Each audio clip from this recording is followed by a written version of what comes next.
best grooming products for you, Yes, so natural and handcrafted too. We wanna help be a swagger, style, class, and luxury. Make our products tailor-made for you, with high quality, yeah. So get in style with the black, yeah. Company, give you swagger, style, class, and luxury, yeah. The black, yeah. Company, give you swagger, style, class, and luxury, yeah. Located at www.theblackgent.com.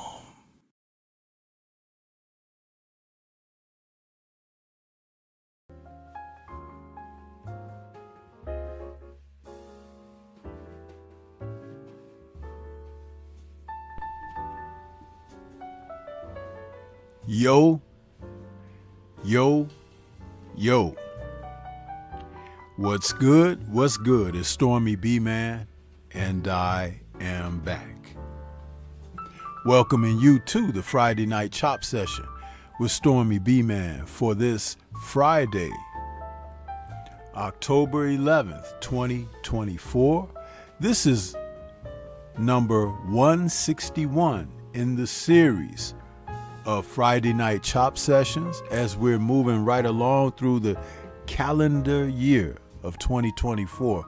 We have had some great cards this year, not all outstanding names, but the promotions, the matchups have been stellar and markedly improved since we have seen the Saudi get involved in the sport.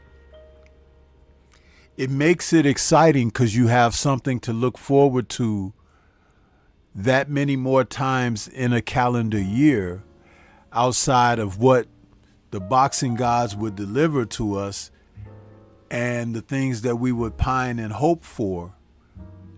But just as we look ahead to tomorrow, stateside, it would be like tomorrow afternoon from Saudi, we're going to see the undisputed light heavyweight championship title on the line between Artur Beterbiev, unified champion, as well as Dmitry Bivol, unified champion.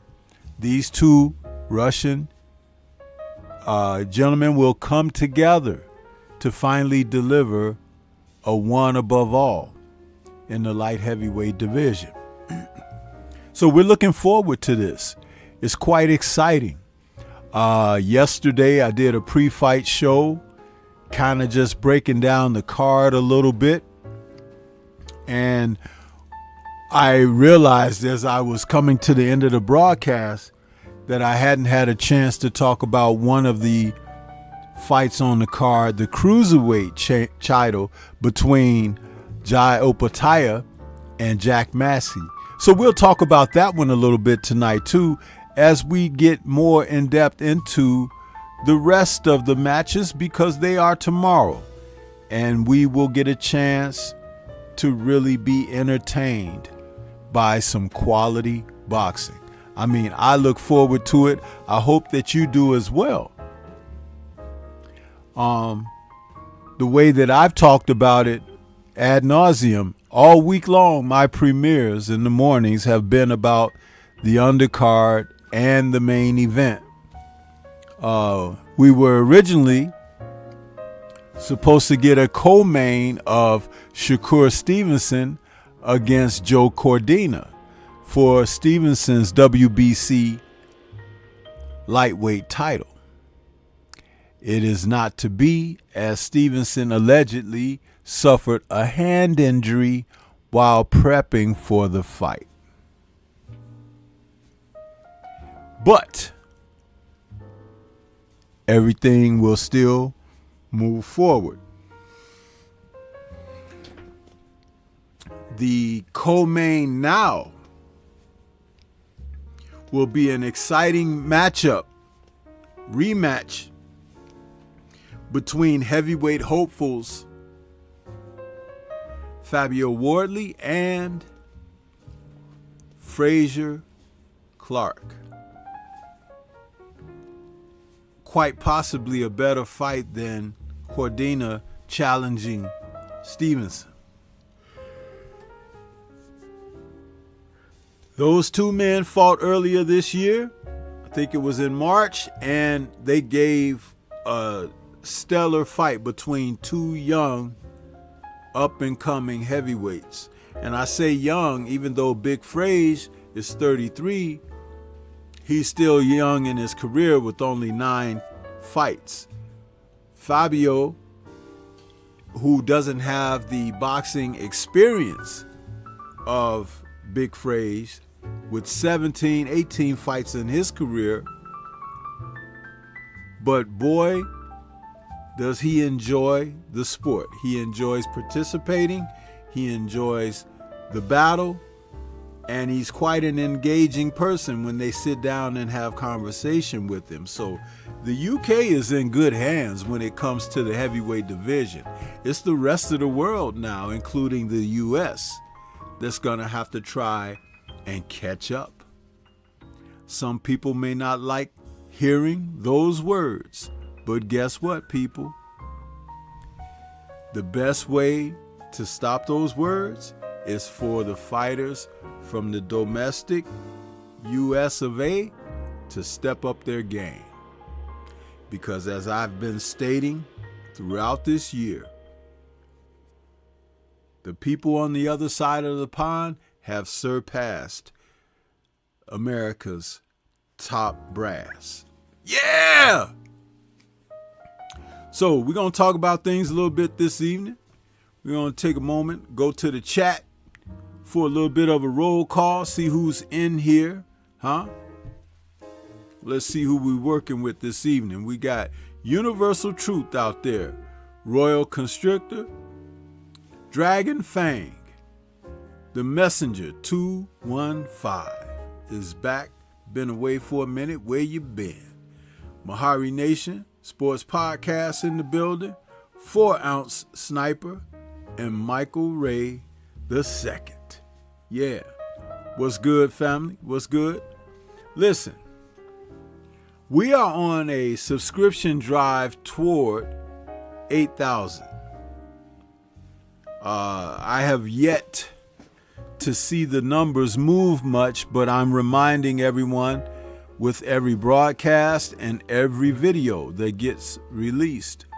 We're on the subscription drive toward 8K, and I can't get there without your assistance. I look forward to your participation in sharing the content to various social medias. If you are content creators yourself, share it to your community pages or with your community that follows you. This is a thing of where we could get this done by working together. If I were asked to do the same for someone else, I would be more than happy to assist with that. The 8K is a realistic goal. However, my personal thoughts and feelings is that I should have been there already, but the channel's progress has been slowed, and it has been slowed by hands outside of my own. So it's not by my doing. But if you all feel as I do about this, then you could see your way to assisting to making something positive happen with better growth. We are now on a pause of my channel monetization. So any donations to the channel or for the content could be accepted by way of PayPal or Cash App. And just know that if it transpires during the broadcast, I will definitely do my best to acknowledge and give gracious thanks to the supporters while we're live. If you're doing PayPal, you could tell me in the chat, hey, Stormy, check your PayPal. If you're doing Cash App, I keep my device open where I'm looking at it, but the alerts won't go off on the screen for it. So you can also follow up with a mention, because I don't want to miss anyone. We have new merchandise available to the channel. Thanks to the assistance of A Weapons, who has helped quite a number of the brothers and sisters out here in the community to show off their brands, so to speak. So there's a link in the description box for the new merchandise link. You just need to go to A Weapons page, and in the search engine type in Stormy, and then my merchandise will pop up there. We've got some great stuff there, man. We were working on these things to get it all ready to go for today going forward, and it has been amazing what he has done for us here on the Stormy B Man channel. I'm going to put the link up where you guys could see it on the screen in just a second. I just need to modify it because I don't like the color of the letters. Let me change these letters colors because it will be better if I do it. Yeah, buddy. Get that outline color. Do.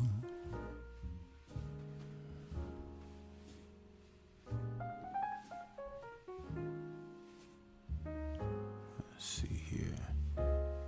And background capacity, we're going to make it darker so it stands out for you all.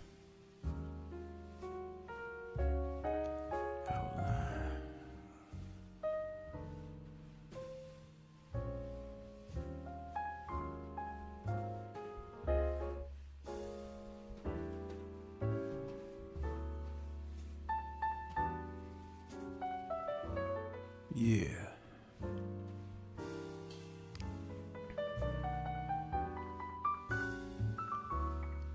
Select a different font here too. We got the Arial. Font style, bold. Italic. Let me see if I do italic.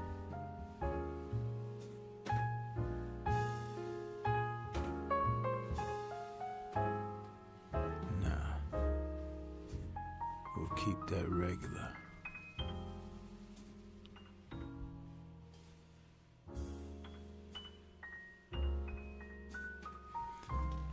Okay.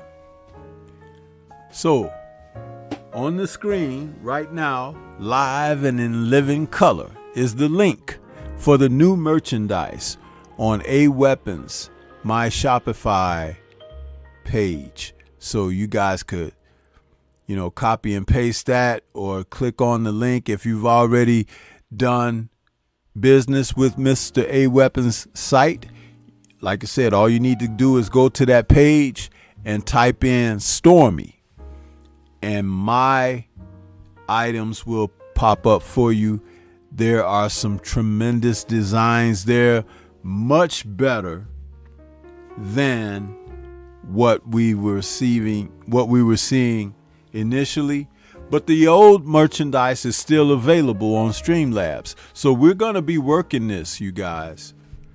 I just want you guys to know that, as I told you before, Stormy B Man is consistently trying to bring the most quality of content as well as now merchandise to you guys.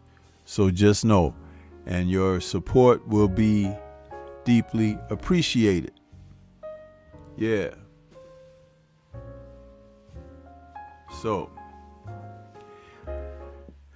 we got Mr. Shelton in the building. What's good with you? Jimmy Bernard is out there. What's happening, Jimmy Bernard?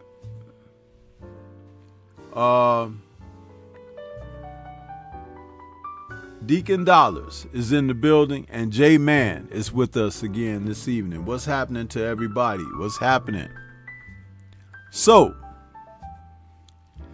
we got a fight tomorrow night. Both guys weighed in at 174 point something, and we got a fight for the title match tomorrow night, man.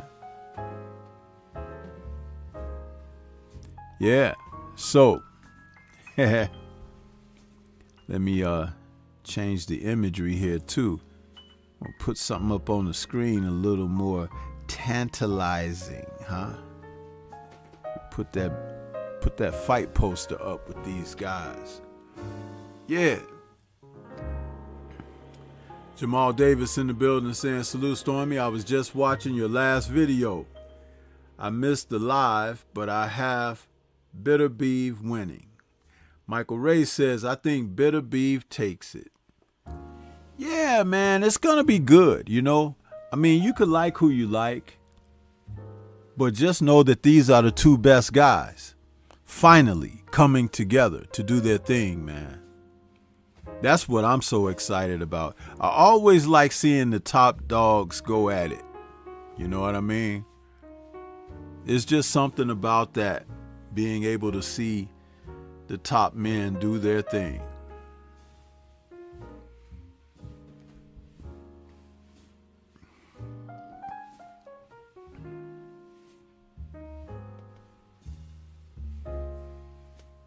And the card is laden with talent, man. I mean, even with the young upstart, I call him, Ben Whitaker. He's showing up. He's going to take on a gentleman by the name of Liam Cameron. And Ben is a light heavyweight hopeful who is 8-0 presently. But he's kind of flamboyant, a little cocky and showcasey in the ring. But he's a talent. And Whitaker is a tall gentleman too for the light heavyweight division at 6'3". His nickname or his ring name is The Surgeon.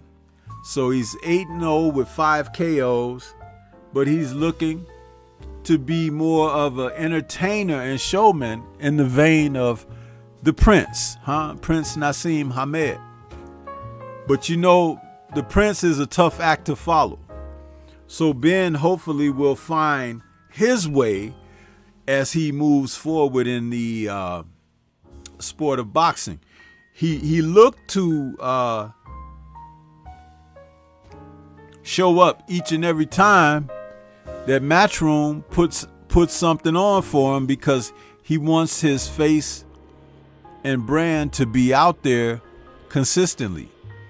I mean, he just fought in June, you know, and he's back already, which is good for a young fighter like himself. He's from West Bromwich, the Midlands in United Kingdom. And I've heard that he's doing a lot of sparring in the U.S., but none of my people who can get information to me have said much about him yet.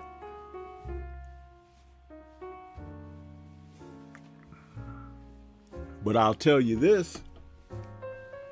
If guys like Joshua Buatsi don't want to stand on something, young fighters like Whitaker will come and take their place and move them out of the way. Joshua Buatsi is 31 years of age now, I believe. And what has he been waiting for? He should have had a title shot a couple of years ago. But he's had some promotion problems. He's had some issues with being active. So I don't really know what he's trying to do. The Surgeon, Whitaker, is 27. So like I said, he's right behind Buatsi, man. And the one thing the UK people will do is they will get behind guys when they're fighting and they're taking on opposition. So we'll see. Tomorrow night's card is also a co-promotion between Top Rank, Gold Star, Matchroom, Boxer, and Queensberry Promotions. So there are fighters on this card tonight from all of those promotional groups. Gold Star, if you're not familiar, that's Spencer Brown over there. Of course, Top Rank is Bob Arum. Matchroom is Ed Hearn. Boxer is Ben Shalom. And Queensberry, of course, is Frank Warren. So there's a lot happening, man. And you know who you don't see? You don't see Al Heyman and PBC, right? You don't see them. And you don't see Canelo Promotions, huh? You don't see them. I wonder why. Yeah. Think about it. Huh? So those who like to thank Al, you ain't going to see them over there in Saudi. You ain't going to see them. Jamal says, yeah, I think it's going to be a good fight. Bivol is good, but Better Believe is a different animal. The Messenger says, I say it's 50-50 due to Better Believe long layoff. Yeah. Michael Ray II says, I need to see Whitaker against some real comp. Yeah. But with a record of 8-0, you know, he's got that room for growth. That's the thing. Yeah. Jamal says, the Messenger, you have a point. I am concerned about the layoff. You guys are funny, man. Messenger says, no Floyd and no Golden Boy. That's right, Mr. Shelton. No Golden Boy, which means no golden showers, which means no white powder. Yeah!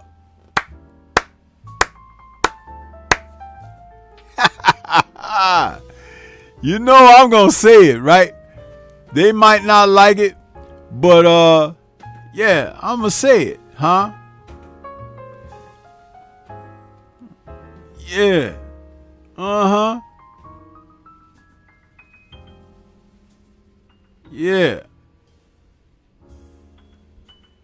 But listen, there'll be plenty of white powder in December when you have the return bout between Alexander Usyk and Tyson Fury, huh?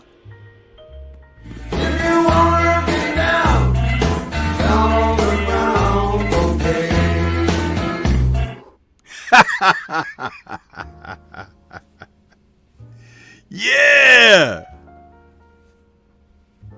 That's right, Mr. Shelton. No bathroom, Bernard. We got a meeting in the bathroom. Meet Bernard real soon. Yeah. Huh? What's up with that? Hey, follow me to the washroom, will you? Man, you better go to the washroom by yourself, chump.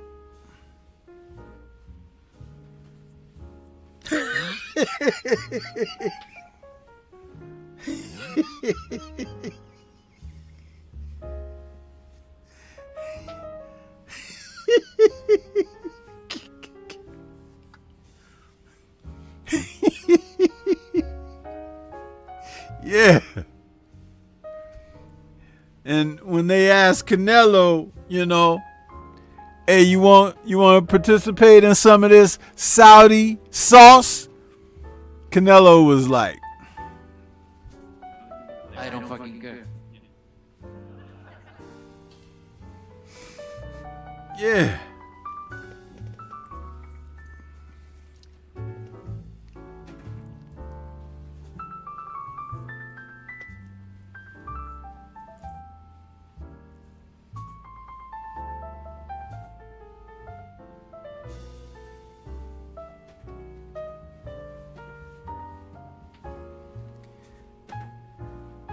See, real boxing fans, man, they'll show up for the real stuff, huh? They will.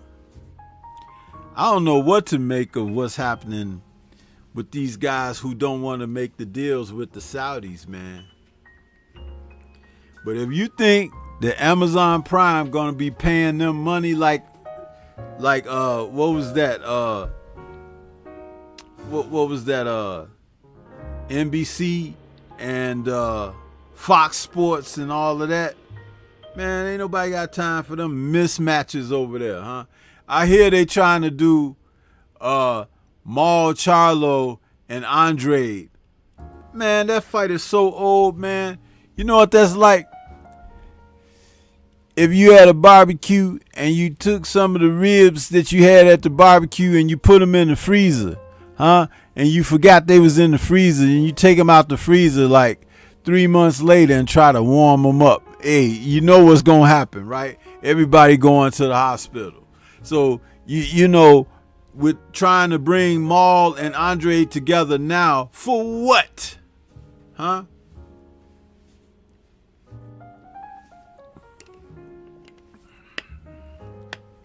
Huh.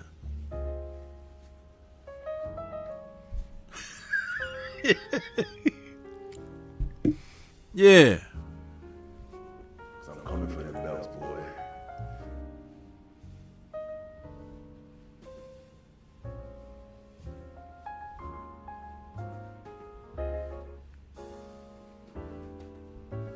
I'm coming for them belts, boy. Whatever happened to that, huh? Whatever happened to that?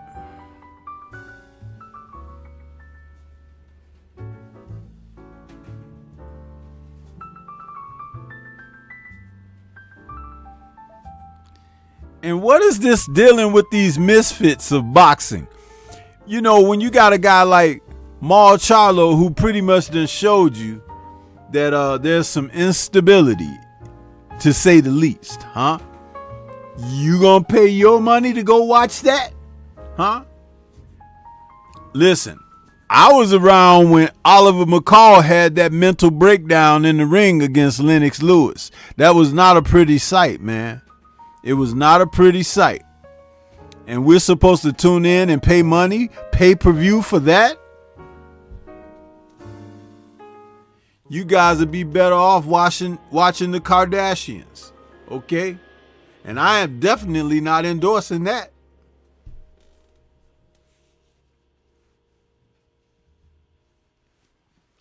Messenger 215, that's a question that we've asked like 3 years ago.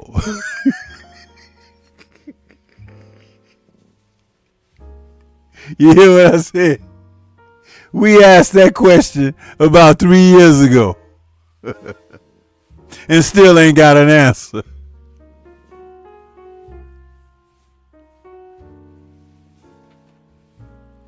J-Man, what you mean? Sound it, huh? It is what it is, huh? I can tell you one thing though, J-Man, you could believe I ain't watch it, huh? That's why you ain't heard me report on it, huh? You ain't gonna hear me report on it, huh? How about that, huh?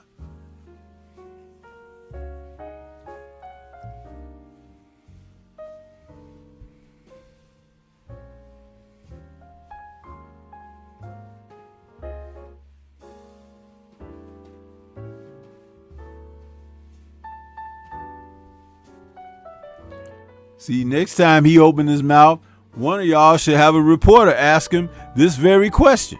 English, motherfucker, do you speak it? Yes. Yeah.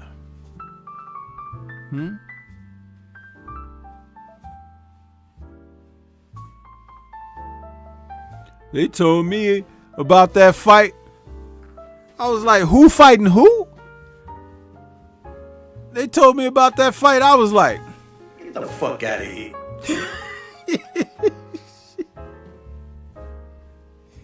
no, Stormy, apparently, dude got his stuff together and everything, and they gonna be on the undercard of, I was like, Get the fuck out of here.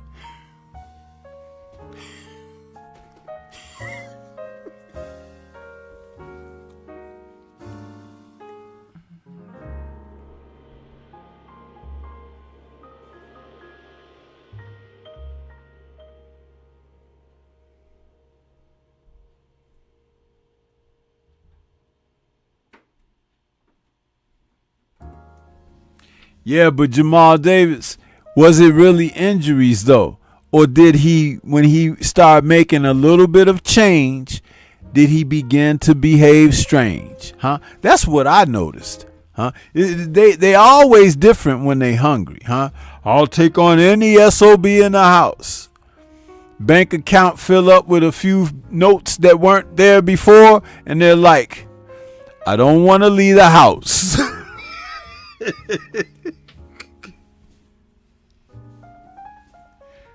Mm-hmm.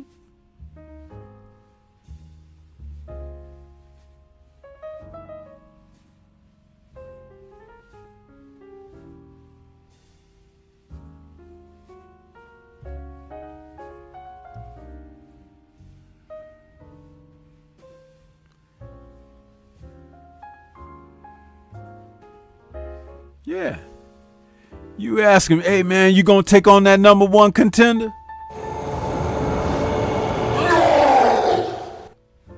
What? Man, you're not gonna even try to face the other guy with the belt for unified? Oh, what you gonna do, man? What you gonna do? Listen, and since you behaving like that, there's only one thing to think about you when you behave like that. This nigga's scared.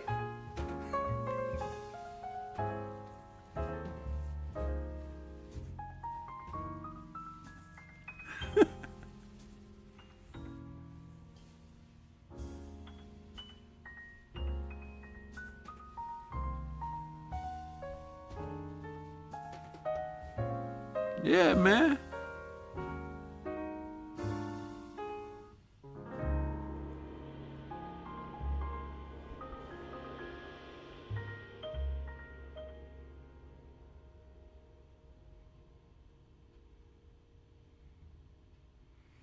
But your boy Tank Davis, huh? When he do what he do, you know his fans will be right there with him, huh? You'd be like, man, Tank is getting ready to fight this guy who is 12-0, huh? They be like, I sucked his cock in Poland.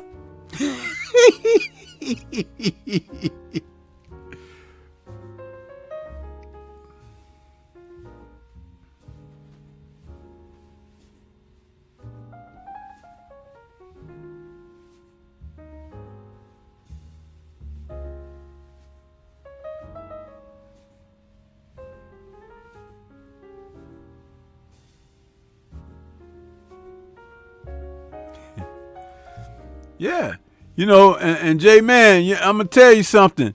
When Thurman was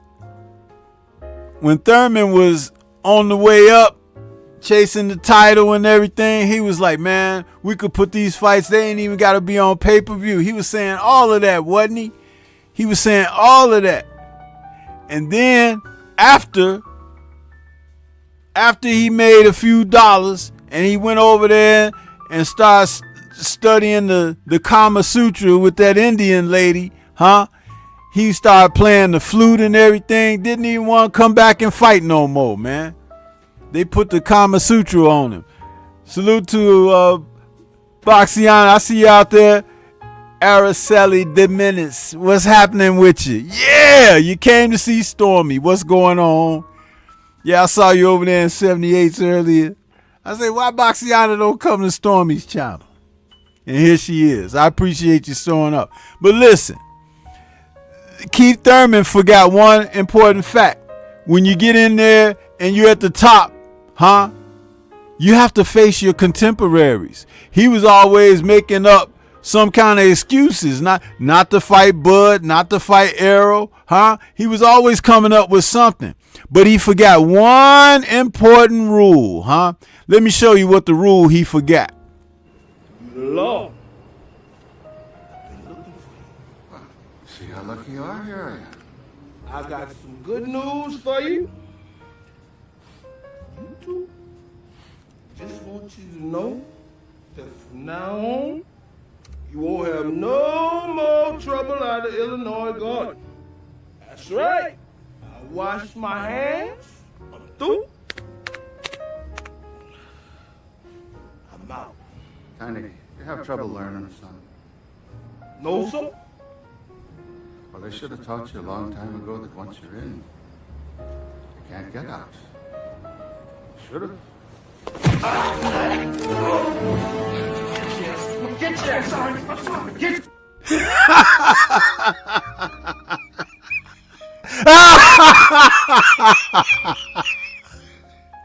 So J-Man, when you ask about Thurman, he been done a long time.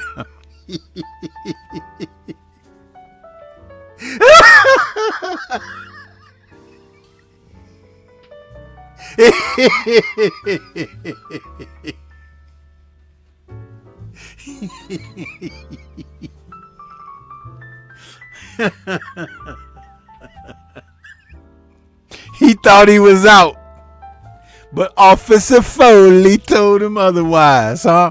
Get your ass in the back. You see? I keep telling y'all, you can't get around this, huh? You can't get around it.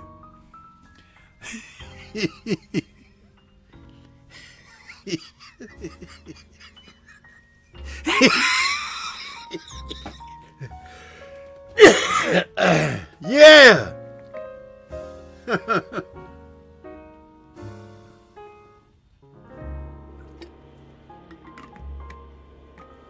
That's it right there. You see? That's it right there.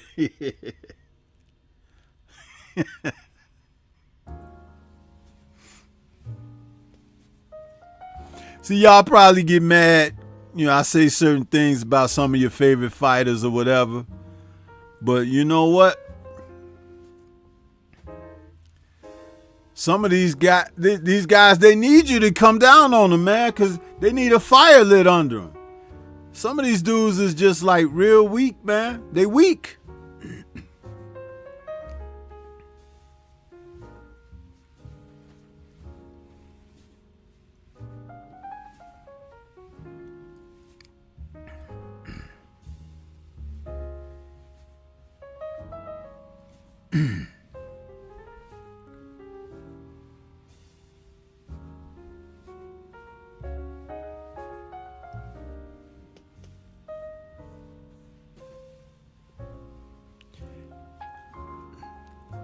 Yeah, he pulled out of the fight, and we ain't seen or heard from him no more.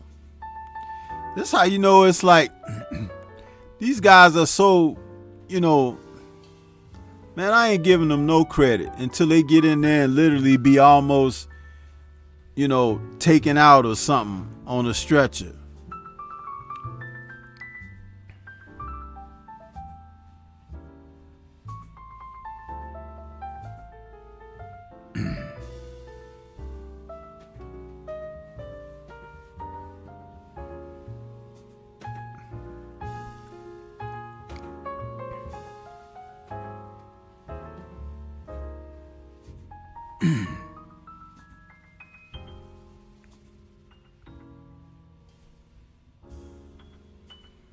But we got this card tomorrow is really good, you guys. I mean, it's a good card. And let's not forget, we're dealing with one of a great historical moment that's going to take place, where we'll get a chance to see Sky Nicholson taking on Raven Chapman in the first ever women's championship bout in Saudi. That's an amazing thing within itself, especially knowing how the Saudis like to deal, or their history of how they've dealt with women, huh? That's something to bear in mind. So that they're allowing that to take place. I mean, it's exciting, you know. And that's a good fight because Sky can box. She seems to have, in the early stages of her 11-bout career, she's mastered how to control range from distance and mid-range. But Raven Chapman is going to be in her chest, you know, and that's going to make for an interesting fight because Sky is going to have some pop on her punches to keep that woman at bay because she has an aggressive style. And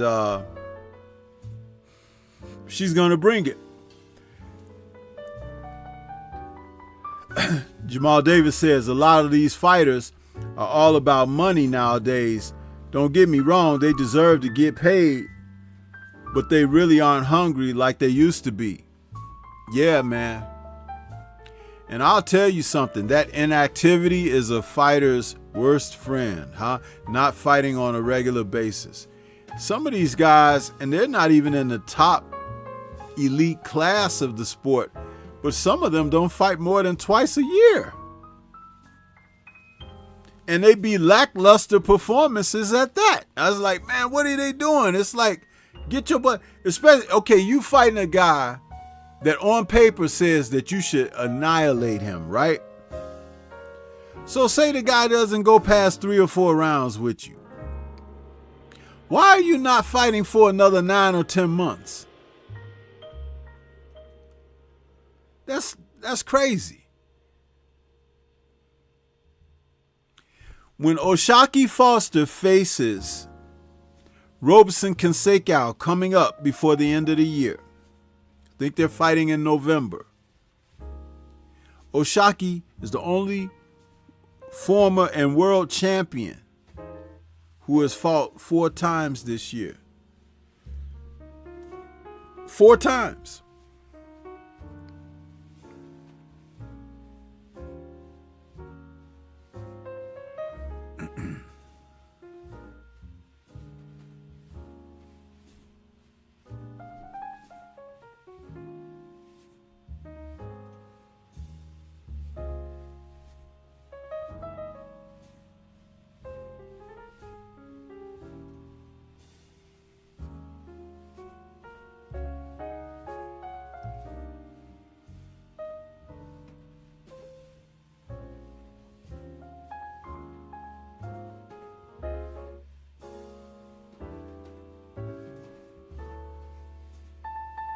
And by the way, Oshaki says he gonna hand Canseco something this fight, the rematch. He said he ain't leaving no doubts. And he has the ability to do that too. He has the ability.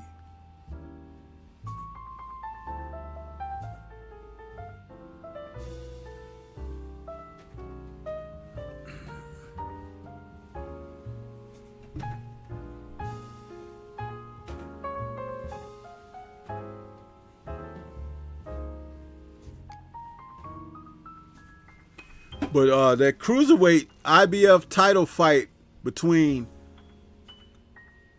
Jai Opataya and Jack Massey, it's a good fight for Opataya. But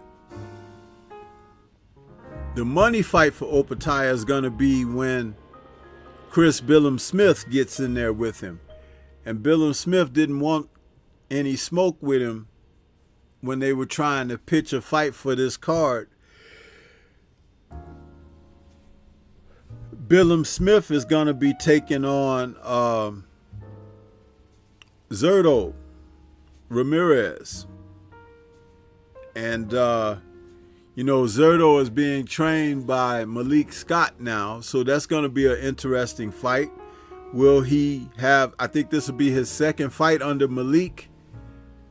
And he boxed fairly decent in his last fight, but he's going in against a guy in Billum Smith who is a hard hat, blue collar, lunch pail type guy. And he may draw Zurdo into that type of fight that he's going to have to fight to keep Billum Smith off of him. And Billum Smith is like nobody's baby, huh? He's gonna go in there trying to go upside his head. Michael Ray is asking Stormy, how do you think Oshaki would do if he got the opportunity Lamont Roach got, I think Tank would be in trouble. Did you see his performance against Consequao the first time around? Did you see that defense? Oshaki is good, man. It's just that he's not a guy who's getting the proper coverage. I've been talking about him. I've done videos and everything. You don't hear the other brothers in the community talking about Oshaki. You see, this is what happens, and I ain't trying to shame nobody or nothing, but I'm speaking frankly here when I say this is what happened when you just focus on one or two guys all the damn time. This sport is an international sport. There are people on the other side of the world that you may not have even heard of that should be getting some pub. Why do you guys think that I do like my breakdown videos and everything? I'm not trying to tell you like I think I know who's gonna win every fight and this and that. I'll be trying to introduce you to what's not being discussed. I talked about all these fights this week on my premieres. Nobody else. Nobody else. And of course today, leading up the day before the big fight tomorrow, a few people start talking about Bitter Beef and Bivol. I was talking about these two guys a couple of years back. And I don't say that patting myself on the back. I say it because I be talking about the sport, man. I talk about the fighters. I don't care. My favorite fighter was Evander Holyfield. He's been retired. How long now? It's like, I don't care. And I'm not looking for a fighter to replace that as my new favorite fighter. No, that's my favorite fighter of all time. And I'm good with that. But even when he was in the thick of his career, I watched the sport. I watched everybody because I wanted to get a feel for what happens in boxing, the scenarios, the different types of character display and disposition that are shown. This is how you can dig deep and figure out what's happening with these guys, because everybody has feelings, everybody goes through something, and people don't often react to everything the same way. However, there is a finite limit to how you may feel or behave, because we're human and we operate under a certain type of a matrix.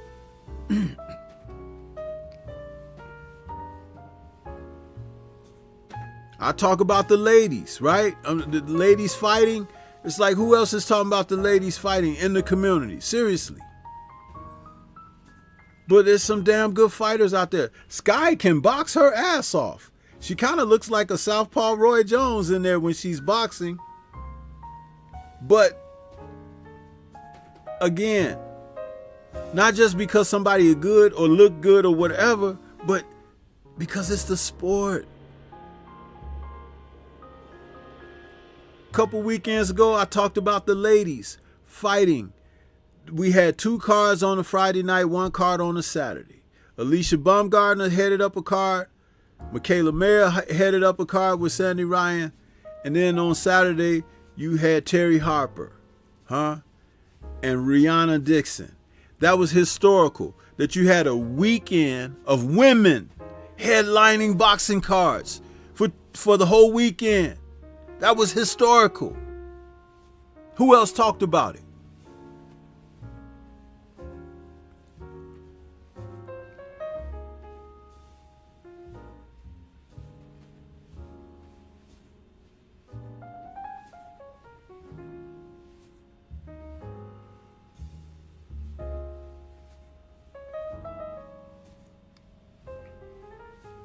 I remember when I started telling everybody, hey, pay attention to Christian and Billy. Fighting right out of Canada. Trains in the same camp as Artur Bitterbeef. They got the same trainer. But once I started doing and saying that, then some other people started coming along. I was like, this is a guy that Canelo don't want to see. It's not that he's so good, but he's young, he's fresh, he's aggressive, and he wants it. He has that type of disposition. Canelo wants to fight guys who are not going to take risks, who are not going to challenge him, who are not going to try to beat him up, and who are just gracious enough to take a payday. That's what he wants. But boxing is the kind of sport that you can't let a guy have what he wants. You have to take what you want. And it makes a difference. A big difference. But we see these things and we talk about them, and I'm like, you know what? Okay.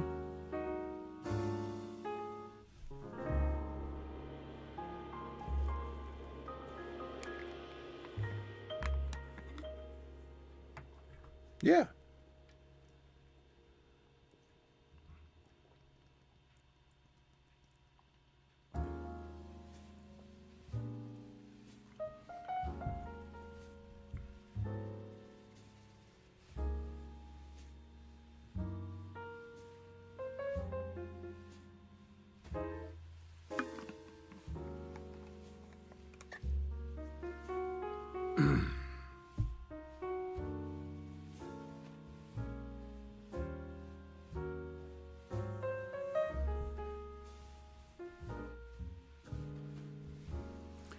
Jamal says, Canelo needs to fight David. I don't think he can beat Bivol, and definitely doesn't want no smoke with Bitterbeef. Canelo needs to fight a live body, man. Not some young, inexperienced fighter that's just glad to be in the ring with an idol and stuff like that. He needs to fight somebody who's hungry and who's gunning.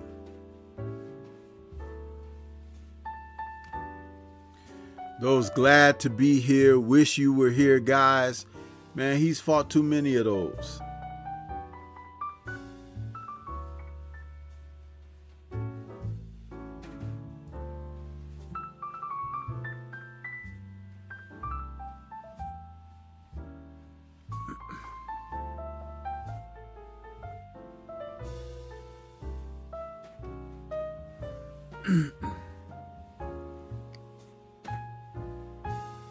But yeah, Michael Ray, to get back to what you asked about O'Shaquie, man, O'Shaquie is a hell of a fighter, man.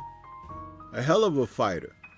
I remarked when he fought that fight against Consequao in my post-fight show, I was talking about him giving me memories of Pretty Boy Floyd. The way he defended with his arms and his hands and his gloves, and the way that he was countering and just looking great. I mean, when Nazeem Richardson would tell his charges, hey, swim without getting wet, that's what O'Shaquie was doing. And Rosen Consequao, unfortunately, he was on the end of some close decisions that didn't work out in his favor. But that fight was not that close that they could give him the decision. Brazil's first, featherweight champion. But no, man, listen. He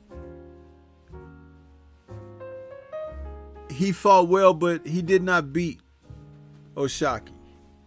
He did not defeat him. And that was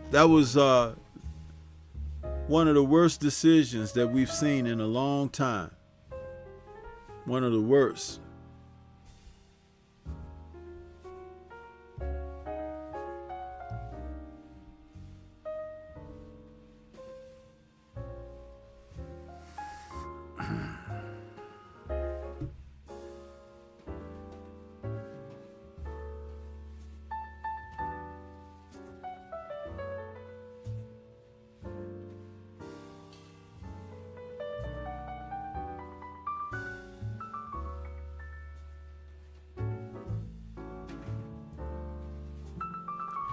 And I want to tell you something.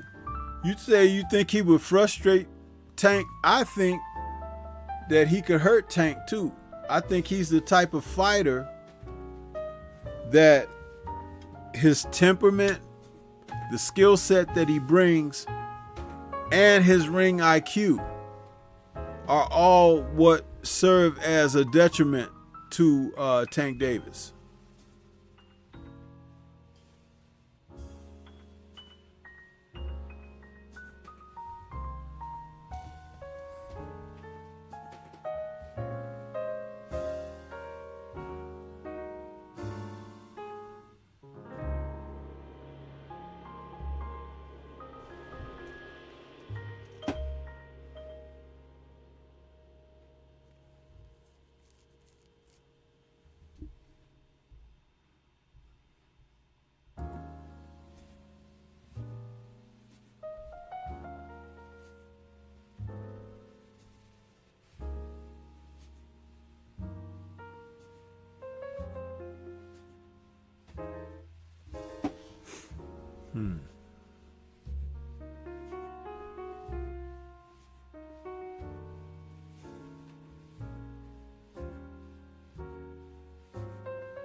Yeah, Antonio MMA, he definitely needs more coverage.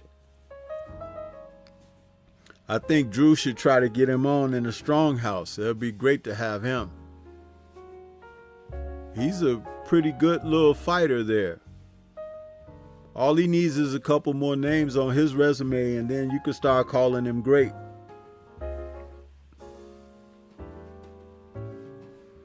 And I said he was at featherweight. I think he's super featherweight or junior lightweight. But I'm going to tell you something. And Shakur left that division. That was somebody he was going to have to deal with.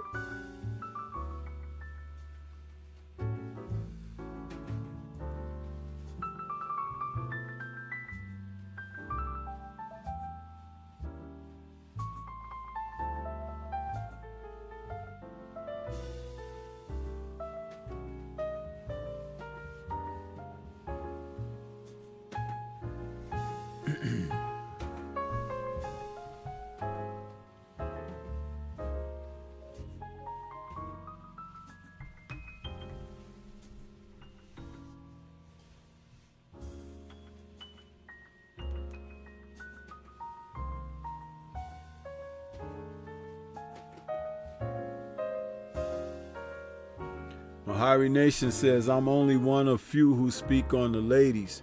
Listen. And I speak on them before they start getting famous or being put on the big cards. I'm the only one. I can tell you this, Mahari Nation and chat, that when I do my videos on the ladies, I've given them their own intro. I don't show the whole intro of the males that like I do when I do all the other boxing videos. I have several female themed intros when I do my videos on the ladies, because I'm showing respect for what they do with their craft. I bet nobody else can say that.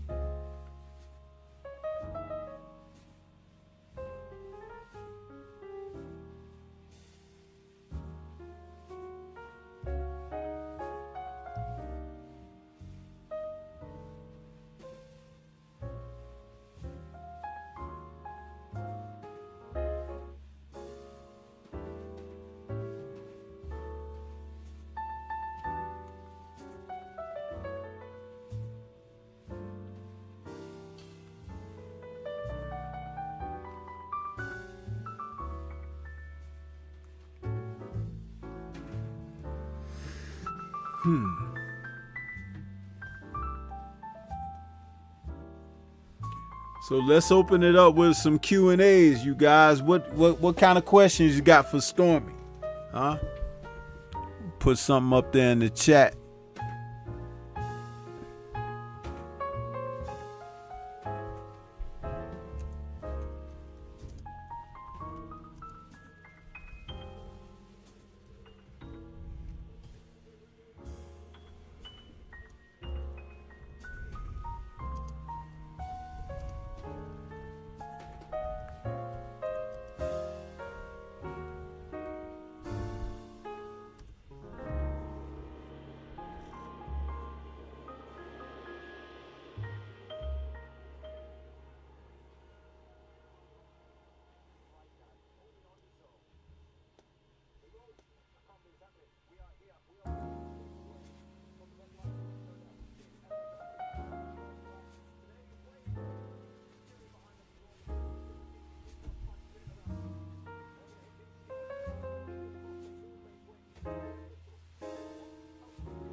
Let's get some questions going, you guys. See, I'll be trying to make it an interactive experience, you know?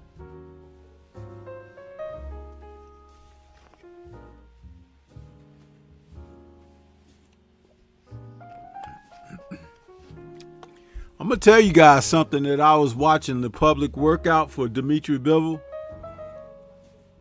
And when he was hitting the pads and everything, you know what I noticed? His hands were very low. His hands were never in a position of protecting himself as he threw his punches. You're supposed to keep yourself covered while you're throwing your shots. If you can't keep yourself covered, what will happen is you could get countered, or a guy can punch in between your shots and nail you clean. And if you got a guy like Artur Beterbiev and he's nailing you in between a shot with a shot that you don't see, your lights are going to be turned out. It's that simple. It's that simple. And that's something that you guys have to pay attention to. Remember, when it happens, you heard me, I will have said it.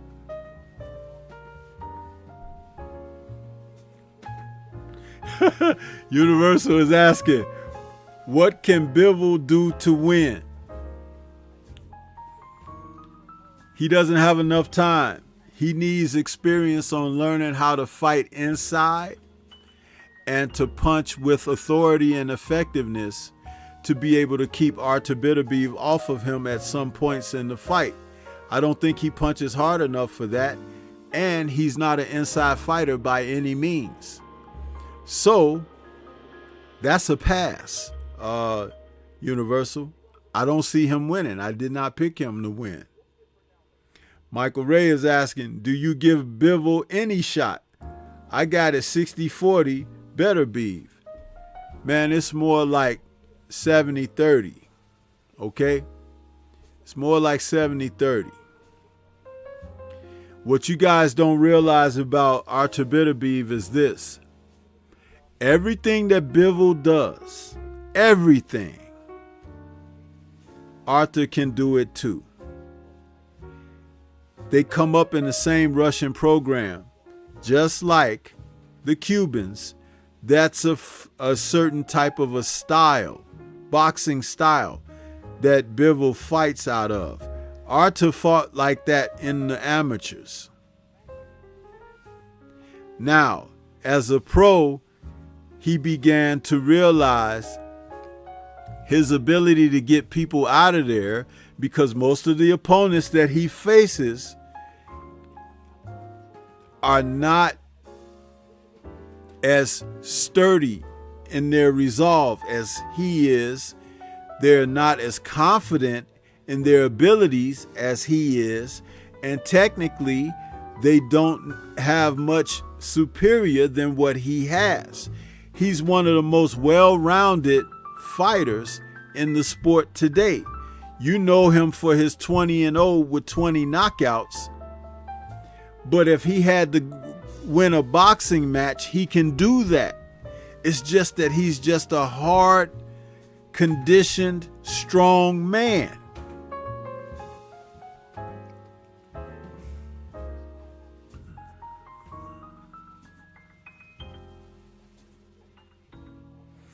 Antonio says he didn't look sharp either. It's kind of hard to look sharp when you're afraid, man. The deer in headlights. What's good, Drew Titan? I see you out there. What's happening? Yeah. And I'm going to tell you something. Ed Hearn talking at the press conference today. Well, yesterday, I think it was. Talking that crap. Man, he needs to shut up. He just going to get his fighter killed even more. If you could kill somebody more than you kill him. He's dead. Let me make sure.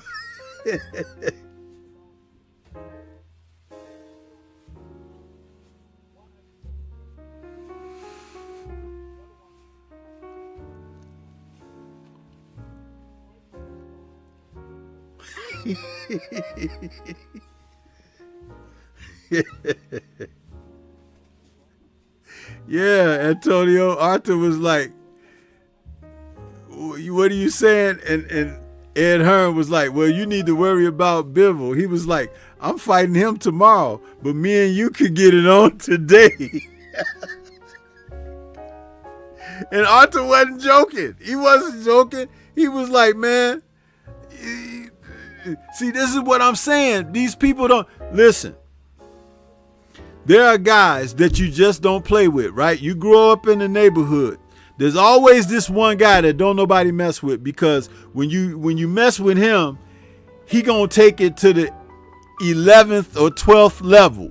You might only want to go to the 2nd or 3rd level, but this guy gonna go too far. He gonna beat up you, your father, your cousin, your uncle. He gonna beat everybody up. Y'all be talking about shooting him and getting him put in jail and stuff. But that's that guy.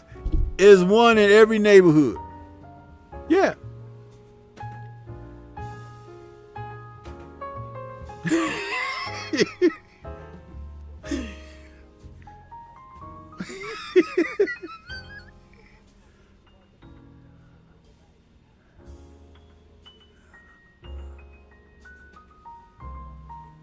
Yeah, see, you know, and Hearn, he done lost so much with his fighters. He's immune to it, huh? He's immune to the warning signs, huh? There's a warning sign on the beach that says no swimming. Hearn walked right past it with his sunglasses on and his Hawaiian shirts and shorts. He walking right out there into the water, and his sharks out there.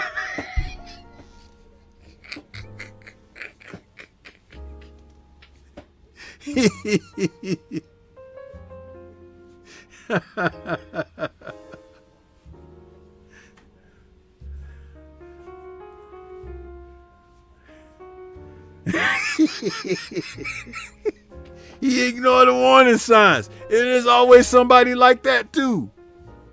You know what I'm saying? Why are you messing around, man? Oh, I was just joshing. Uh-huh. You're gonna be getting tossed.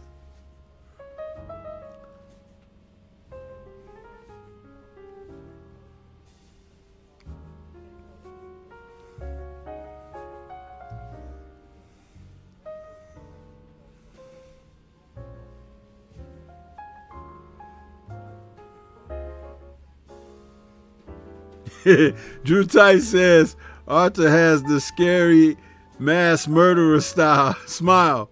He said, and the fact that his English is bad was creepy. Listen, man, let me tell you something. A guy like that with bad English, I understand and interpret what he mean right away, huh? Because you don't want to have too many words with the dude. Huh? It's like I listen to the stupid reporters. They be like, well, Arthur, what do you think about this? And Arthur, how does this make you feel? And Arthur, what do you think this? I'm like, you dummy, don't you know that this man don't like to talk too much? Ask him a couple of solid questions, wish him well, and let him go. These people are dumb. They're dumb. These are the same ones where it says no left turn and they turning down into traffic, killing people. Huh? These are the same people. The same. Dummies.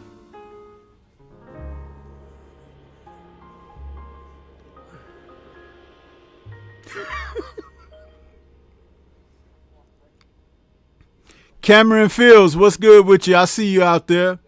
Cameron and Adrian Viet fell into the building. What's happening?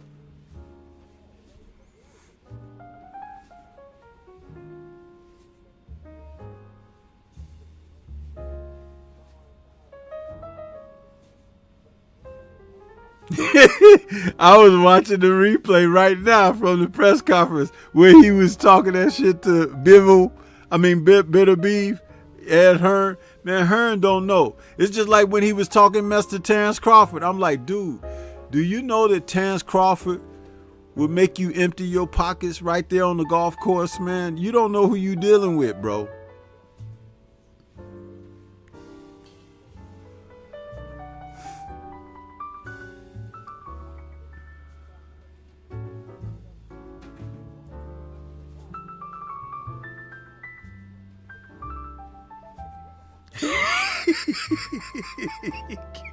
Shit.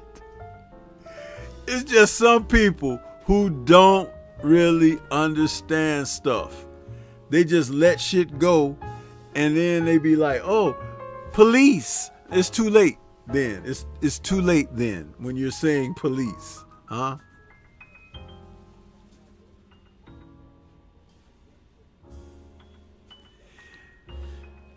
Okay, in the Q&A section, Antonio MMA is asking, how do you think the fight with Boots and Karen rematch goes, Sensei?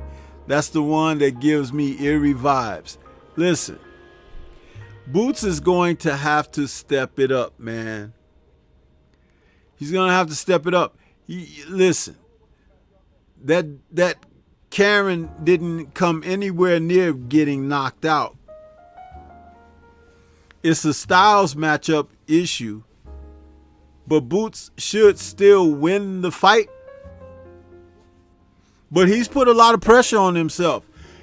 Chasing down Bud, talking about he wanted to be undisputed at welterweight, and then talking about I could move up and become champ at super welterweight. Listen, you're going to have to do something. And, hey, who knows? If he has a lackluster performance, that's not going to be favorable for him. But I expect him to be victorious. But it's just like, you know, some of these guys, you have to question their motivations, man.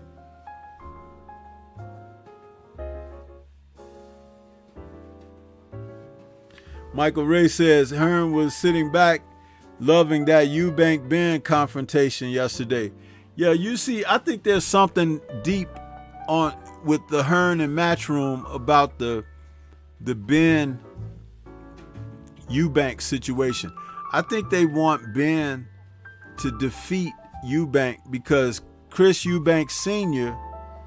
had issues with Matchroom. So it's a family thing, familiar, you know, familiar thing. There's an issue going on between those feuding families, and Eubank Sr. don't have no love for Hearn and his dad, and I think they want Ben's son to defeat the guy. It's like it's some stuff that we can't understand because we're not from over there. But I can see between the lines, it's some real nasty mess going on there.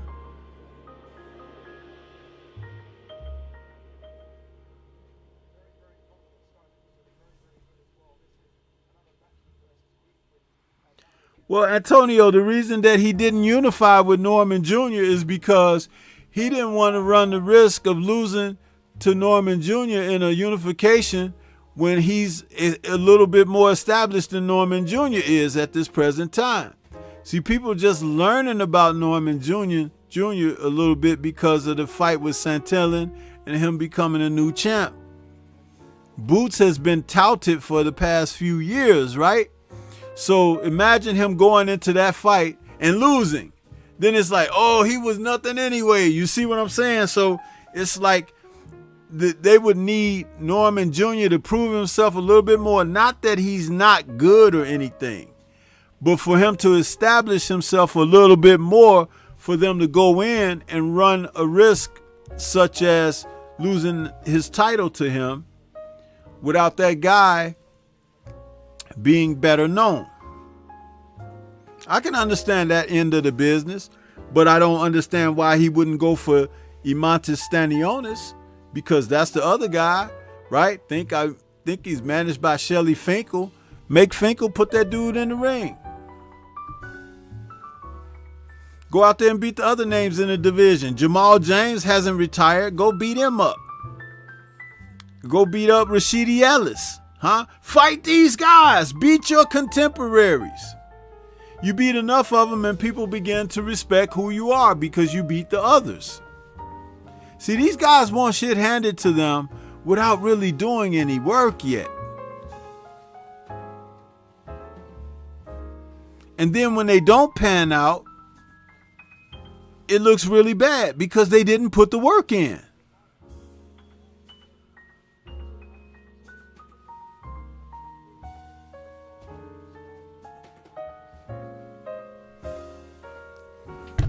Antonio, listen. Check this out, bro. I've said this before. I've talked about it with Drew Titan. Listen. One of the worst things that these father-son tandems, that these manager handlers like Leonard Ellersby, Boozy, Tiafimo Sr., Schofield, they're always tearing down a potential opponent's accomplishments, status, abilities. But they are the ones that can make you bank. You don't tear down those potential clients, opponents, people that you could sit down and break bread with. You don't tear them down. Why? Because if you win, why should we celebrate you if you've put them down? You don't have to kiss their behind, but you don't sit up and tell the world, oh, he's nobody. He's fought nobody. Oh, we could beat him easy. We don't even have to fight him because everybody knows we'll smoke him. You see, all of that foolishness makes you look really bad because you're not accomplishing anything. People used to look at Marvelous Marvin Hagler and go, that's the best middleweight in the world, regardless of who has the title. That's the best middleweight in the world. And then you looked at who he fought. Bernie Briscoe and all of those guys. You look at all of his body of work and you see what he's accomplished over time and you be like, you know what? He's basically cleared out the division.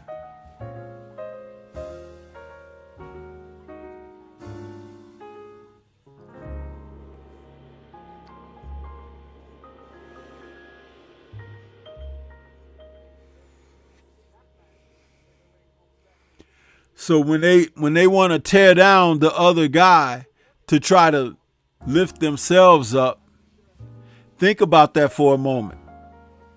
Because they're trying to come across as higher and mightier than thou, but doing it without the accomplishment. You can talk the talk when you've beaten people and you've got a trail of bodies in your lane behind you. But you guys are at the crossroads and somebody needs to step up and prove. You can't put the other guy down when he's looking right in your eyes because he's where you are as well, and somebody's got to get off the track.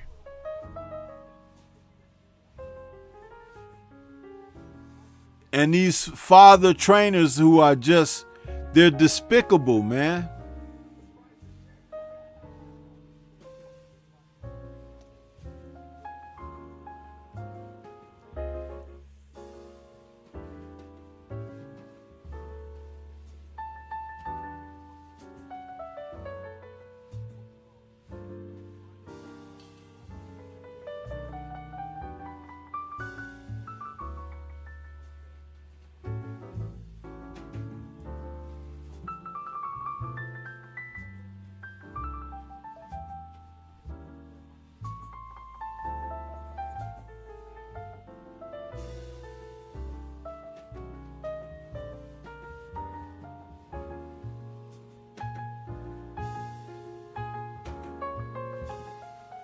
I'm looking at these guys talking to Hamza Shiraz. Man, that dude is tall. They say he's what, 6'6"? Dang. It's a tall middleweight there, bro. Tall middleweight.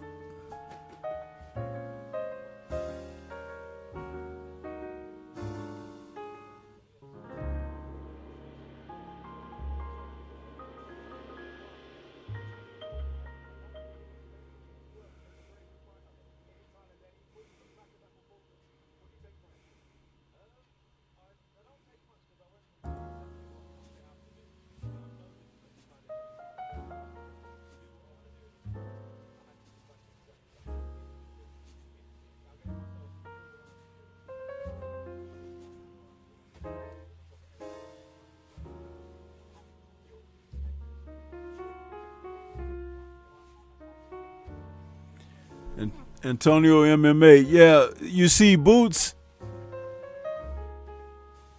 what happened with him that threw everything off the rails for him is when people start talking about he has Roy Jones-like talent. Once he heard that, it was almost like, oh, I ain't got to go to work no more. You know, they think I'm like Roy Jones. You still got to go out and beat people, man. You can't just come out there and be like, you know, you're the ish. You know, you got to win. You got to fight. And he hasn't done that.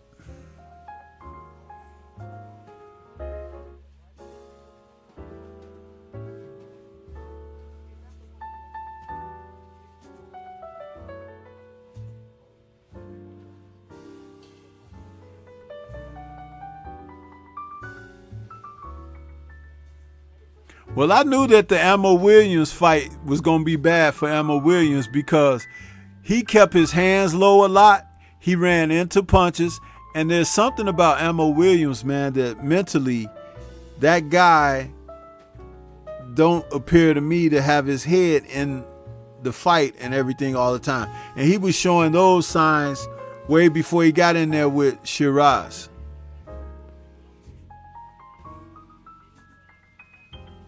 I remember one of his fights, it was within his last 3 or 4 fights. He was on his way to the ring. He didn't have no sweater, no ring jacket on or nothing. He was bare chested and he was practically running to the ring. I was like, this dude is a freaking psycho, man. What's his problem? I remember seeing that.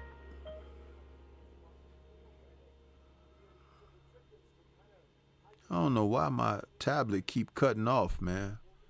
What's going on?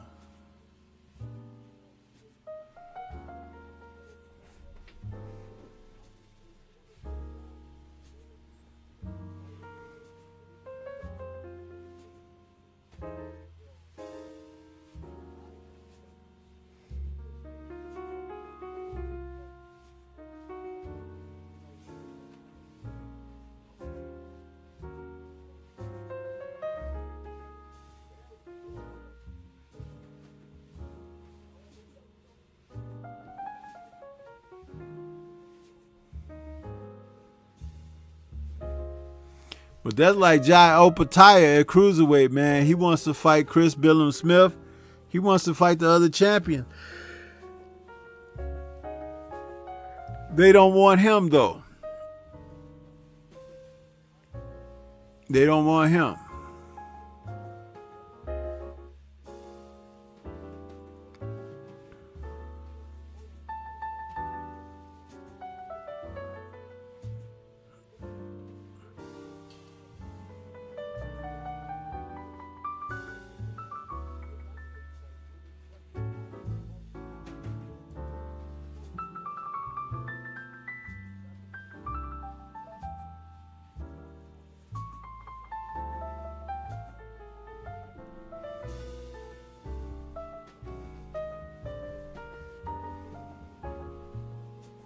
Y'all see that trailer for this fight between Bitter Beef and Bivol?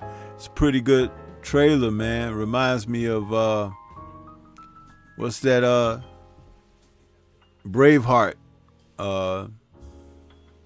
Mel Gibson flick, Braveheart.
Teddy Atlas is on there talking at the weigh-in.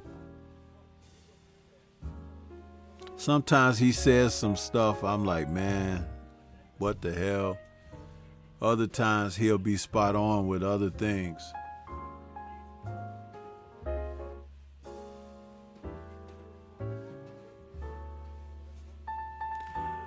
All right, man, the great. Salute to you, bro. He says, is the back of Bivol head ready?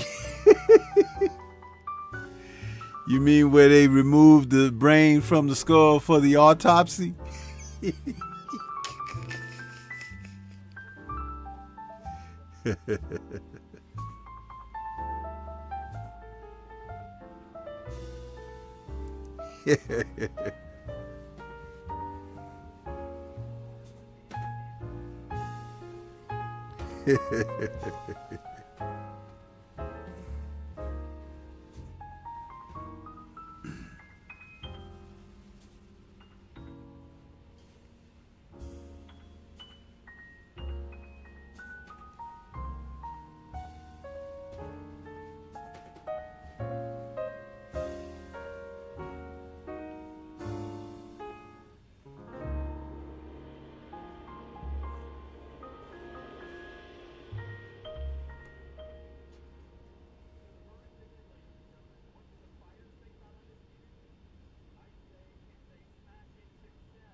They showing these guys, they all over there playing the Undisputed game, and somebody got mad and smashed the TV.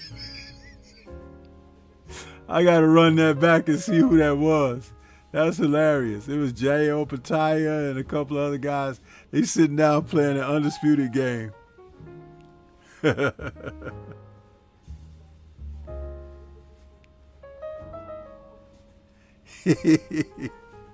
Hey, Ravens Nation, what's good with you? I see you out there.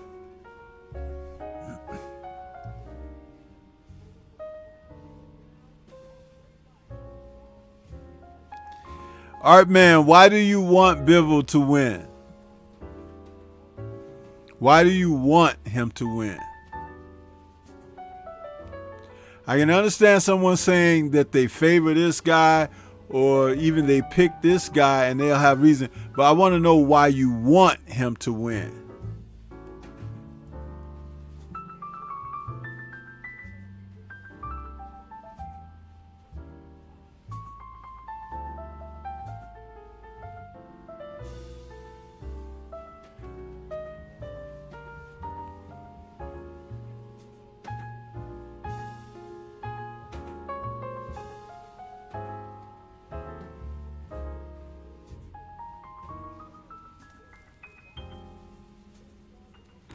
Shelton is asking in the Q&A, what chance do you give Bivol of winning?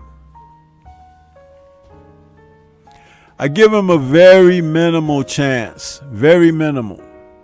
There will have to be an alignment of sorts that haven't been seen since like a sci-fi movie. Bitterbeef will have to get old. He'll have to cut real bad. His knee have to give out on him, and he suddenly lose punch resistance, and he basically overall just turns into a guy that we have not ever seen him be before. It will have to be a culmination of those things for the chance for Bivol to win this fight. Okay, you say you want the Father Time theory to be right. Well, he's 37, just like Bud Crawford was 37 when he whooped on Errol Spence. So, what are you trying to say? You know, some of these fighters, when they're very good and gifted, age is them like fine wine.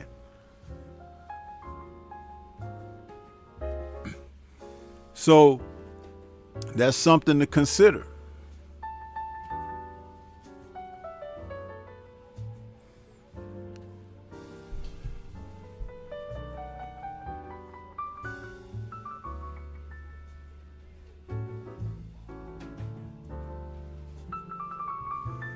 Yeah, okay, 39. Yeah, 39. So he's aging, but he's not abused his body.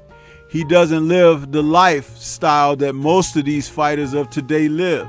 He doesn't drink. He doesn't eat bad. He doesn't run the streets. He's not rampant with women. He's doing things. This guy's a guy who goes to bed before 9, 10 o'clock every night, even when he's not training and fighting, you know? So it's like he don't smoke, drink, none of those things. Don't do drugs. Devout Muslim, a man of faith.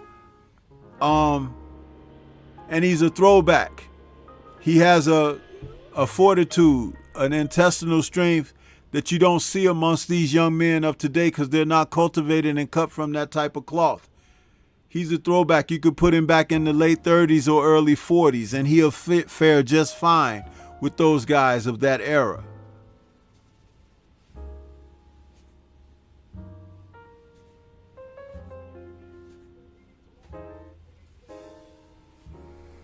Yeah, man, I seen somebody come back stronger. We just saw Daniel Dubois do it when he fought that guy that was a former cruiserweight, when he hurt his knee and he come back and he beat up on Big Baby Miller. Come back and then you see him against Hergovic and then you see him against Joshua. He come back stronger from a knee ligament injury. Yeah. So yes, I have seen that recently.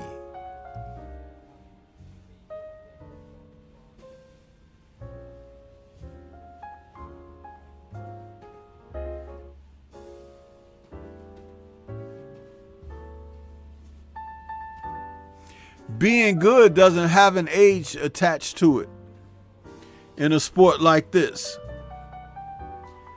Being good doesn't have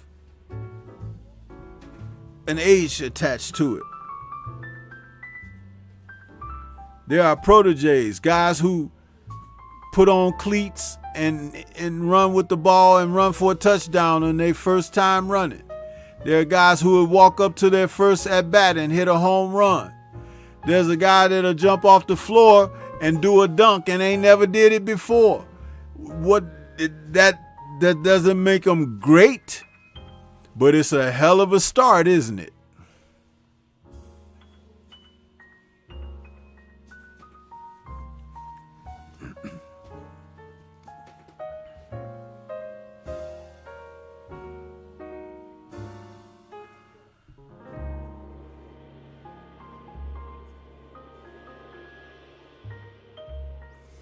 Yeah, Antonio, you know, it's like when you pay attention, it doesn't come hard to you. You know what I mean? But there are men who are never the same after injuries, and then there are men who get stronger. Buddy McGirt was never the same boxer after he had that shoulder surgery. Was never the same. He couldn't throw that left hook like he used to before the injury.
And besides, Artman, with the information that Bivens' now estranged wife has released, apparently Bivens got a whole bunch of injuries his damn self.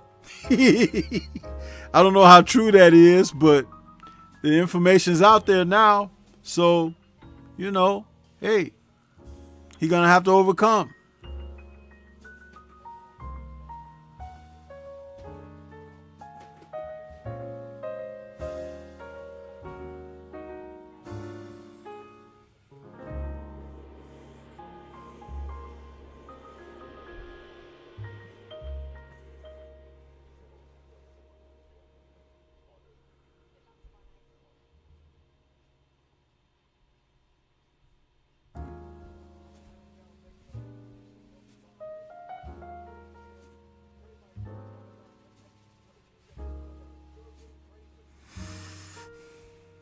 I don't know about that at all, Antonio. I didn't know about it. These folks are always getting in trouble with their vehicles, aren't they? It's crazy.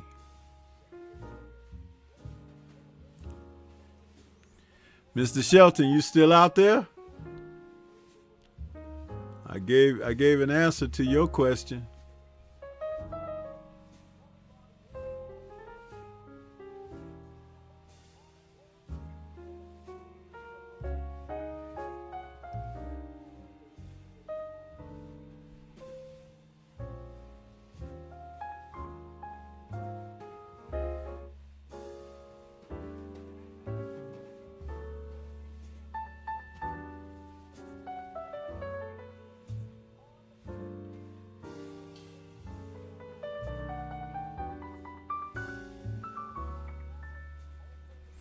Tay-Tay, what's good with you? I see you out there.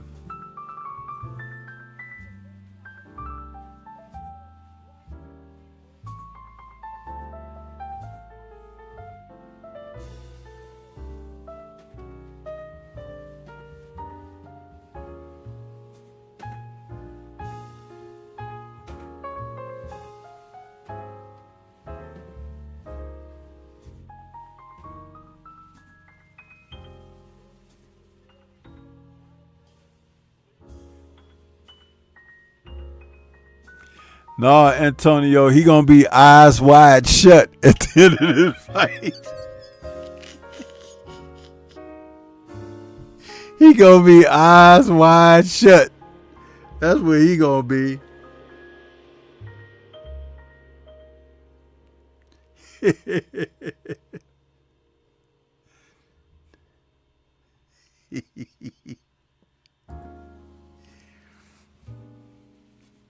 Man, Arthur gonna kill that dude, bro. It's like, I don't know why people, it's like, you know what it is? It's just like when Deontay was knocking everybody out, right? People just wanted to see Deontay lose after a while. It was like, man, damn, he knocked another one out. I can't wait till somebody beat him. You know, that's that thing people have. Jordan was so good. It's like, man, I can't wait till he loses in the championship finals. You know, it's the same thing. When you're good, Serena was winning on the tennis courts, right? They were like, man, but she can't beat no dude, though. You know what I'm saying? It's like they just don't want to celebrate you and your success. People want to see you fail. Arthur's good. He knocks people out, but he don't go out there trying to knock them out. He go out there trying to win. And trying to win, part of that is just banging the other guy up till he get them the hell up out of there. And as his trainers and sparring partners have said, it's hard to see anybody going 12 with him. 12. And remember, winning inside the distance is still winning. So if someone gets past 3 rounds, 6 rounds, 9 rounds, there's still 12. That's it.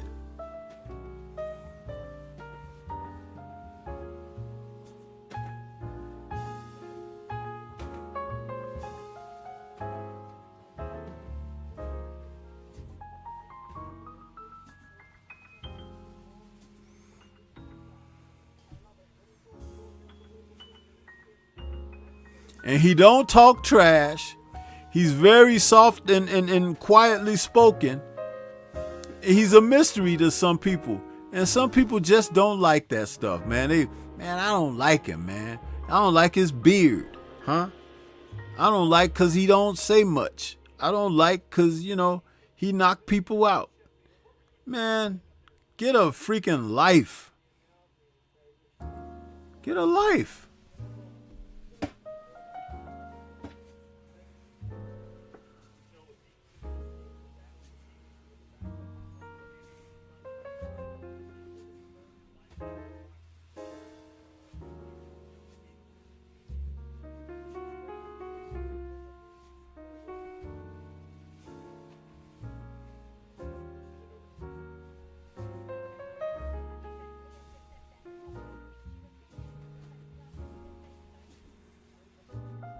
Some people just don't know how to enjoy that, though.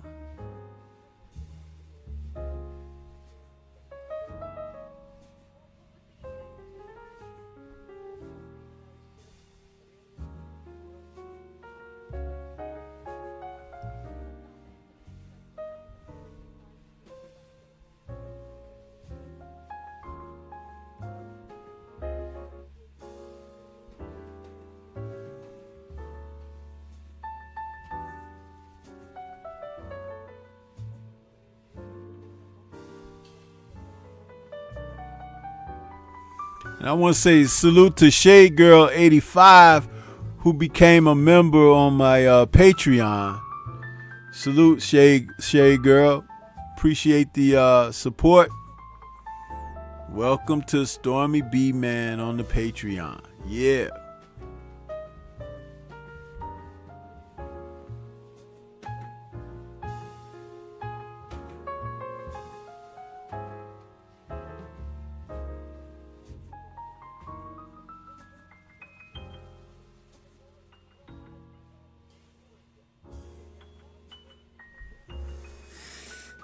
Yeah, Universal, it is true. You gotta watch out for the quiet ones. Empty cans rattle the loudest. Yep. Man.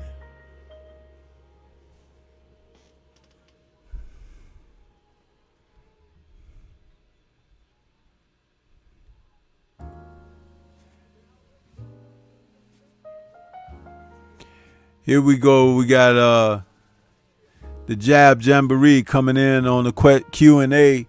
He says, Stormy B Man, who you got this weekend? Well, Act Reacher, you coming in late, so you got to grab a seat by that back door, huh? But I've been telling anybody who'd listen that Arthur Bitterbeef, is going to be reading Dimitri Bivol his last rites,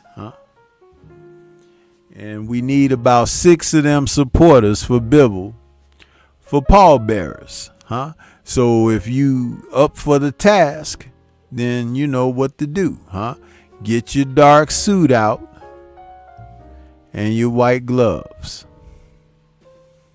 And put a little extra, that process in your hair, A nice little part. Because you got to look the part when you go out there to that special final resting place for Bibble, That's what you got to do.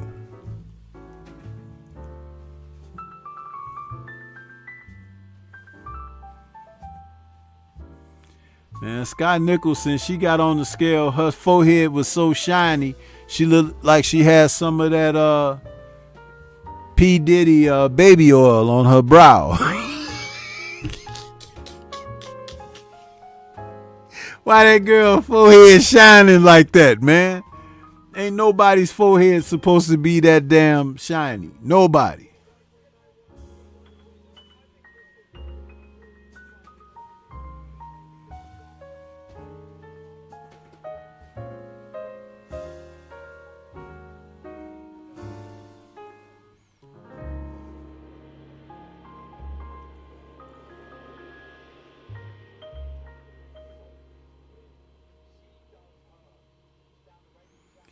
Man, Raven Chapman got some guns, though, bro. She got some guns.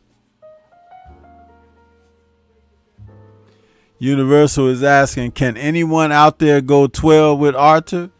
Yeah, the referee. You know, but he ain't taking no damage.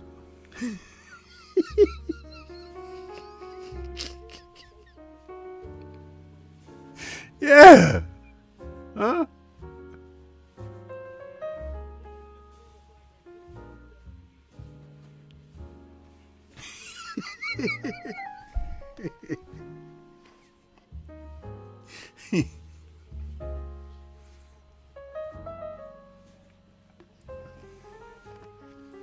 It's as simple as that.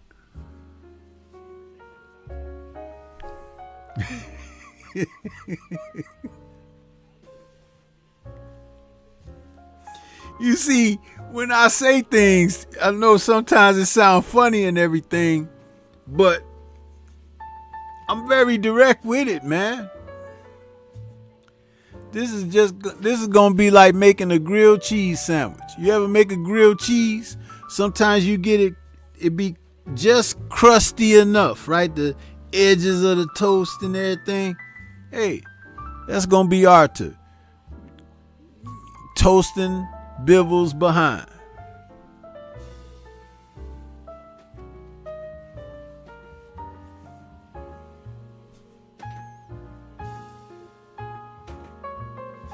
I'm still remarking that somebody need to put some powder on Scott Nicholson's forehead, man.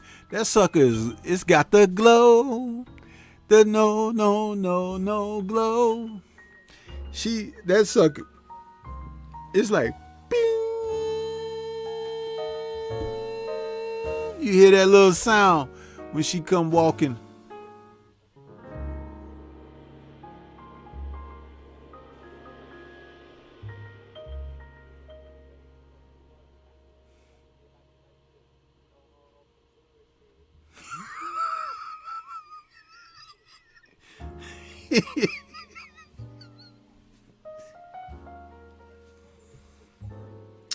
Y'all ain't gotta get mad because I'm talking about your favorite fighters. Just tell them to get better.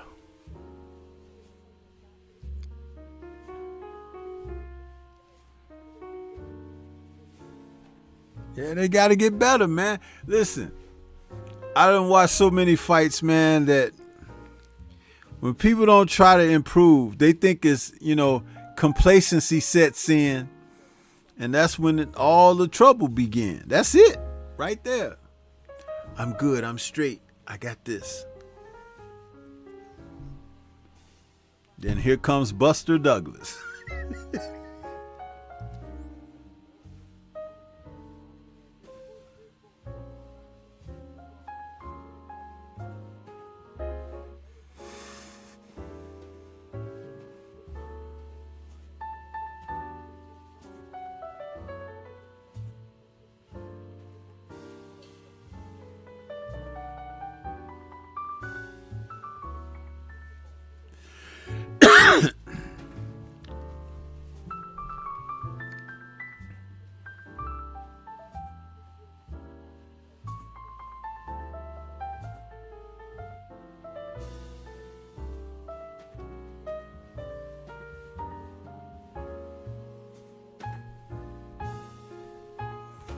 Well, I think it's time to hear from my brother, the Focus Ball.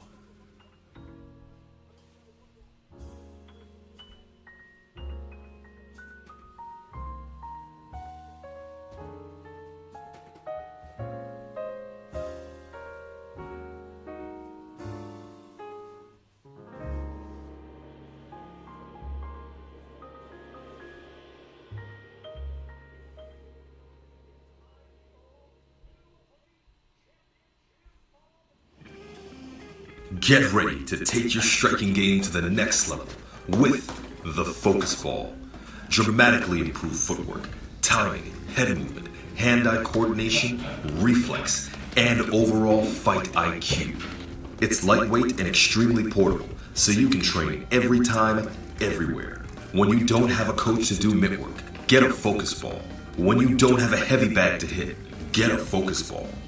When you don't have a sparring partner, get yourself a focus ball.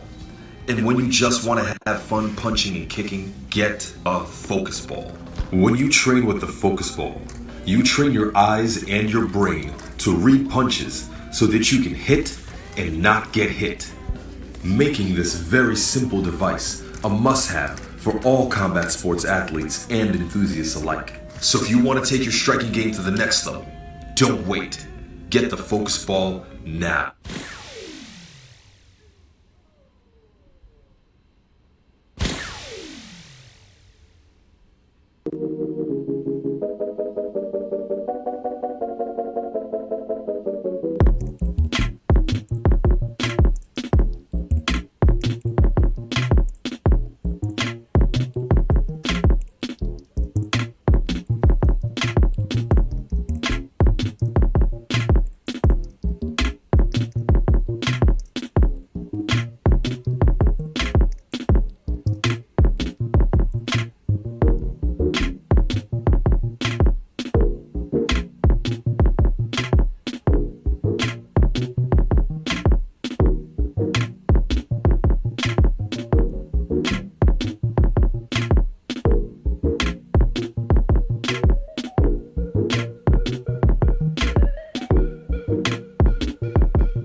Yeah.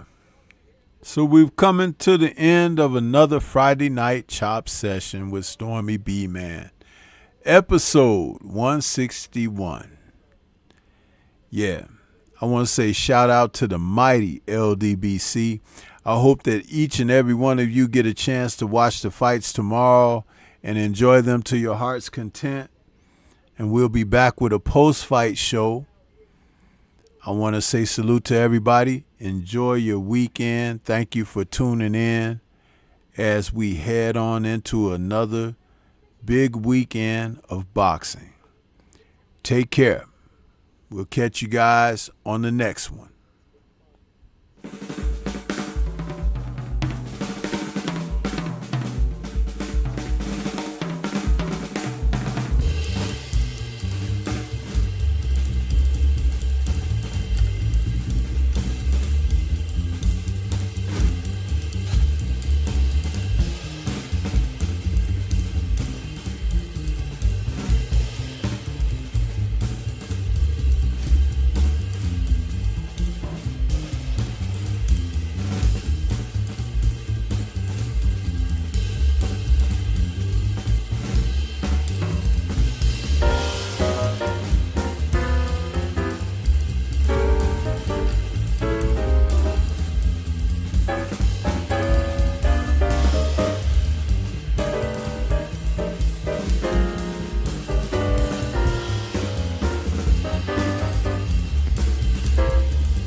you shocked, Mr. Williams?